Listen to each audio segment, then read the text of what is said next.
Hello and welcome back to the new series of the Punting Green, the show brought to you by oddschecker and pricedup.bet as we look ahead to the weekend's golf. And this weekend, it's the unofficial fifth major. It is the Players' Championship from TPC Sawgrass. I'm your host, George Elek, delighted to be joined by oddschecker's very own Ginger Joe. Joe, how are you doing? I'm good, George. We've got Cheltenham and we've got golf this week.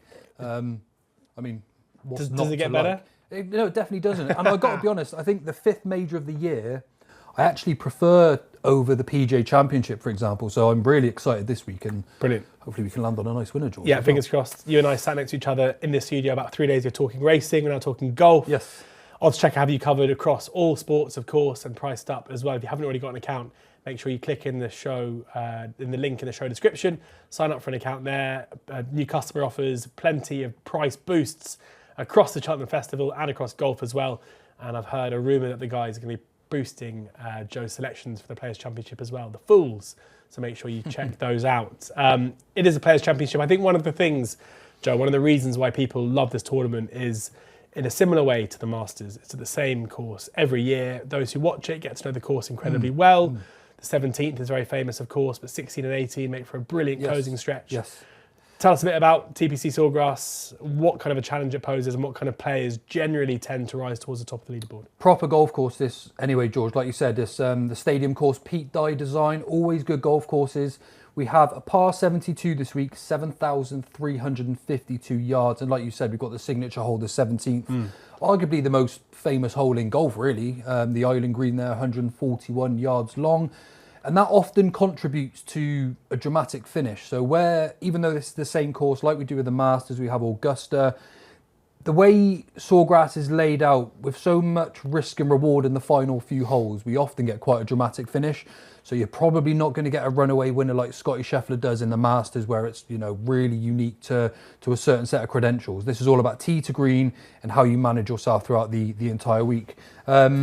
Plenty of good finishes here as well, even all the way back to sort of 2015, that 17th hole has contributed. Ricky Fowler was in a three-way tie with Garcia and Kisner. They played the 17th, they played the 17th, they played the 17th. Ricky Fowler actually played it 4 times and he birdied it all 4 times. So just something that always seems to stick in my mind. But like I said, you're not likely to get a runaway winner here, George. It's not like Augusta. But then you do go and have a look at, obviously, the previous winners. 2022 and 23 was won by Scotty Scheffler. Then last year, of course, was McIlroy as well. Scheffler's going to have an obvious chance. I'm sure we'll have a look into him in a minute. But for me, George, this is a course where tee to green is more important than anything else. Generally on tour, the majority of players here are pretty decent putters, and the majority of these guys on tour are pretty decent off the tee too. So I'm not necessarily looking in those areas too much. I want a real solid ball striker from fairway to green this week, because if you're giving yourself the opportunities, that's how you'll make the score. Yeah, lovely stuff. Priced up, going Scotty Scheffler, 4-1 favourite for this one with Rory McIlroy. Second favourite at 12-1. Some question marks, Joe, as to whether or not Rory will come here. Seemed like he took himself out of the Arnold Palmer on the weekend with the back issues in order to try and make sure he was able to play this weekend. Yeah, I haven't really seen many positive updates about it, to be honest. It's all been very negative and a bit sort of shady about whether we're going to see him this week. And that obviously might affect the betting as well. So I wouldn't totally be sure that he's going to rock up here, George. And to be honest, with that sort of injury, it's not something that you'd want to be... You'd like to see that change in the price as well, you know, coming here not fully fit. I think what are priced up with Rory McIlroy at the moment? 12-1. 12-1, okay. I mean, that's actually quite a fair price, to be fair. I thought he was going to be single figures, but more the reason, obviously, to get there with priced up. Scotty Scheffler is obviously going to come here as the one to beat. He won his first start of the season. He won the American Express in a real dominant display by 4 shots. Things haven't necessarily gone to plan for him since then. Now, that seems strange when you look at his record. He's gone tied 3rd and tied 4th, but his last 2 he's dropped to tied 12th, and then he was tied 24th in the Arnold Palmer. And he's actually been struggling with his irons a little bit, George, and that is not going to be ideal here. That is the only way that you're going to score around here is good irons, good wedges.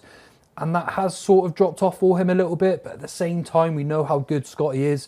Click of a fingers and he's probably going to be back to his best. He comes into this event, George, on a 37.5% win rate. That's 15 wins in 40 starts, which is just unheard of in golf. Next closest to him, you've got Rory McIlroy, who operates at around 12%. And then you've got everyone else no way near, not even close. So Scotty is the best player from tee to green by an absolute mile. This course is absolutely perfect. he just didn't look comfortable in his last 2 events, George, and you need that here. He had obviously putted better since he's had the mallet putter, but his proximity to the hole is generally a lot smaller than most players, so it doesn't always need to be as good as other players. Look, he's going to come here with a chance, but when you've got a field of 123 players, I want a bit more than 7-2 about Scotty. Yeah. With how he's bringing that form this year. They are 4-1, but you want bigger than 4-1. Yeah, I probably would, George, just because of the quality and depth of this field. Okay. He is so good with his irons. He pures everything. He's relentless, constantly. His ball striking is so pure. But for the first time in these last 2 events, he's looked a little bit shaky. Even with his shorter clubs from 125 yards, he's not really been hitting the target.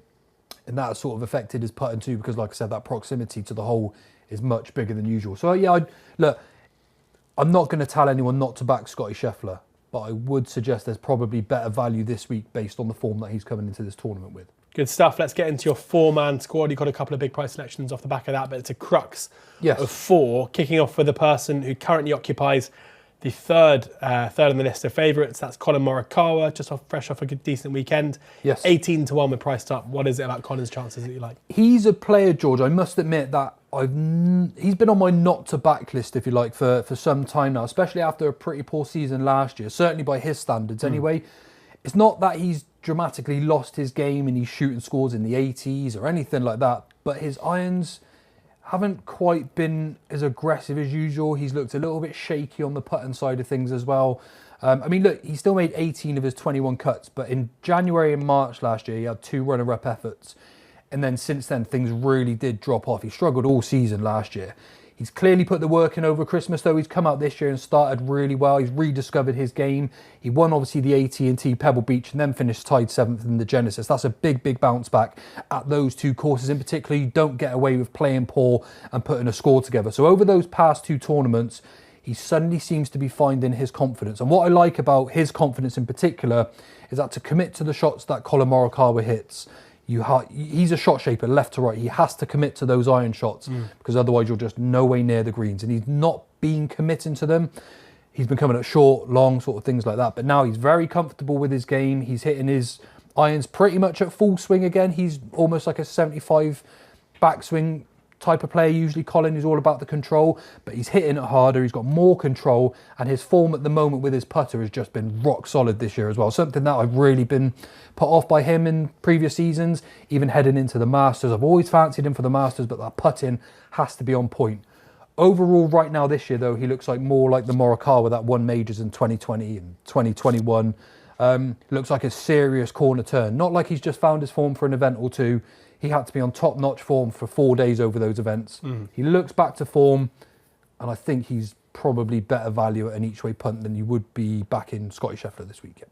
18-1, Colin Morikawa, the first on the list for Joe. Next up is Min-Woo Lee, 45-1 and priced up as it stands, 4:45.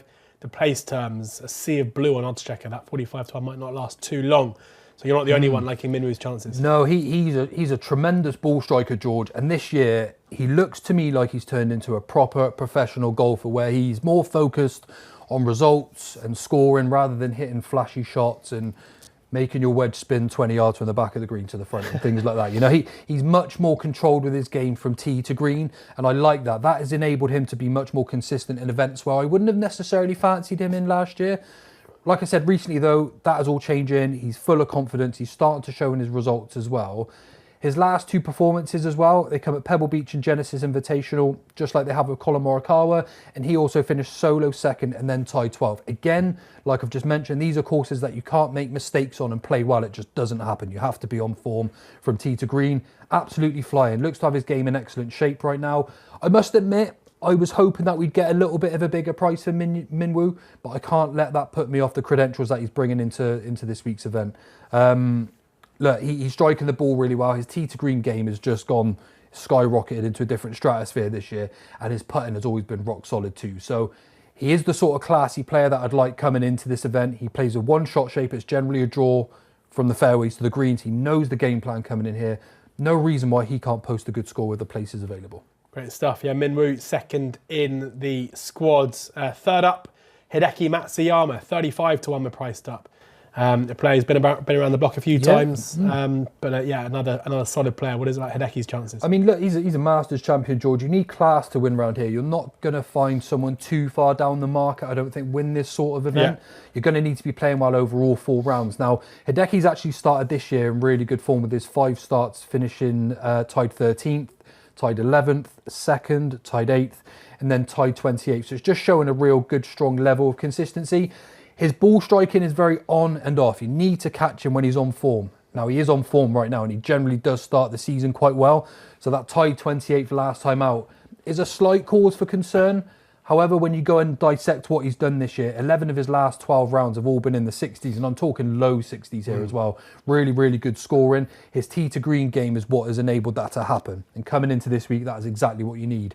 Courses that generally rewards good tee to green play are where Hideki has picked up his 11 PGA Tour wins. There's quite a strong correlation between these sort of courses. He should give a pretty good account of himself this week. Whether or not he putts well enough to win the tournament, I don't know. But you have to have someone who's playing well with their irons to the green, and that is exactly what Hideki does. There's no reason why he can't score well, providing he gets that putter rocking good as well. Yeah, putting's been okay recently as well. Gained a stroke hole putting when he won the Hero World Challenge in December, when he finished 2nd in Phoenix, a shot and a half on the field putting. So often an issue in his game, but seemingly not at the moment. Now, the man for the big occasion, runner-up bridesmaid yet again in the Masters last year. Fresh off 3 missed cuts in a row. Oh no, 2 missed cuts in a row. But Justin Rose is a player that you fancy his chances this weekend. 66-1, we're priced up about JR. Yes, I mean, look, he's missed his last 2, but he's also missed 3 of his last 4 in this event. But I wouldn't really let that worry you, George. If you go back and have a look at the events either side of those tournaments, he wasn't really in the groove. He's very much a technical golfer as well. He's very much all about the fundamentals of the golf. So he's like the ultimate professional.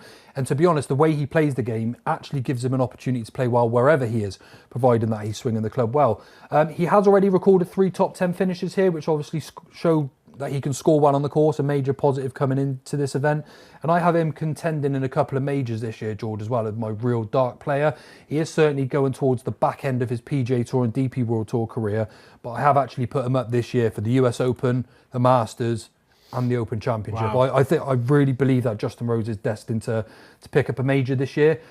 With the way he plays the game, with the way his course management is, and with the way he strikes the ball, it's just hard to see where it goes too far wrong for him this year.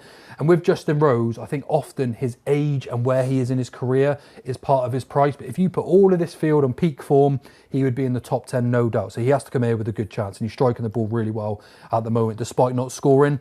Like you said, George is a man for the big event. I expect him to come alive this week, so it's a high green and regulation percentage. Brilliant. Yeah, Justin Rose, the 4th and final selection for Joe in his 4-man squad. But a couple of flyers now, 90-1 about Corey Connors, a player who's been a lot shorter than that for majors in recent times. Maybe he's gone off the ball a little bit recently, but you've seen enough to get him on side this time around. Yeah, I mean, look, George, my squad this week, like you said, is ranging from around 18-1 to sort of 40-1. And I thought it might just be interesting to give the viewers something to look at from a flyer perspective, because you can make a pretty good case for some of the players here. Corey Connors, like you said, he would definitely be considered for me if he comes in, to win these tournaments, you need players to come in good form regardless, obviously. But he's got an elite ball striking capability with his irons, and his approach play is absolutely dynamite. He's also got a top 10 finish here already. Now, accuracy is definitely more valuable than distance here around Sawgrass. There's no point hitting it long if you're going to be hitting it left into the water or deep into the... But I mean, you played here, George. You should know it better than anyone. Yeah. But Corey Connors comes in here. Doesn't fit a thin, I can tell you that. Well, you never know. I was sitting on a decent score and then I thinned to approach on the back line, and that was that. You certainly can't thin one on the 17th and get away with it anyway. Or fat it, as I did as well. Yeah, exactly. Yeah, there you go. But look, he comes in here for me this week as a real box ticker, and I was probably surprised to see him as big a price as he is, really. Just wouldn't be surprised if he snuck in the places. He would need to start well, though. If he starts well, I imagine he'll maintain that. So even if you want to, you could hold fire and wait until the end of round 1, and he's probably going to still be a pretty decent price after there, regardless of how well he plays. If you want to take your chance now on, was it 80? 90-1. 90-1, then look, be my guest, because he comes here as a real box ticker much further down the list yet. Yeah, then one final outsider, one final flyer to mention. Ryan Fox, 150 to 1. Yeah, he's a player for like the big events, George. Yeah. He's not winning the Soudal Open, the KLM Open. You know, he's winning like the BMW Championships, and he'll win at a variety of different courses too. Very much like Justin Rose, I'd see him as like an ultimate professional, because there isn't one part of his game that you would stand out and say he's a really bad putter, he's a really poor pitcher, and he's good off the tee. He's sneaky long as well. Not that you need it here, but it obviously helps if you are keeping it in play. His iron play, again, really reliable with a putter, just far too big. When you're looking at some of the players at 60 to 1, 80 to 1, Ryan Fox deserves to be there, if not a little bit higher. So again, just two flyers that you could have a look at that I think will give you a really good run for your money. Corey Connors and Ryan Fox. So there you have it. You've heard from Joe. Those are his selections and his core squad. Just to recap, Colin Morikawa, the headline selection at 18 to 1, Minwoo Lee 45 to 1, Hideki Matsuyama 30 to 1, Justin Rose 66 to 1. All we're priced up, who are a quarter to 5 places for the Players' Championship. And as I said, the guys there, I've heard sneaky rumours, so whispers, they might be boosting some of those players as well, win only. So if you go over to Priced Up, sign up for an account, click on the link in the show description, head over to Price Boost, look under golf, and hopefully you'll see some boosts there about Joe's squad. Also positive mentions as well for Ryan Fox and Corey Connors. We'll be back again, I think, ahead of the Masters. But thank you very much, Joe, for sharing your tips, thoughts, and insights ahead of what should be a magnificent weekend of golf and a great week of racing. Priced Up have you covered, as do oddschecker, for the best best tipsters, including Joe across both golf and racing, Andy Holding, plenty of other people out there as well. So make sure you check out oddschecker, make sure you check out Priced Up. We'll be back soon. Enjoy the sport, and please ensure that you're gambling responsibly.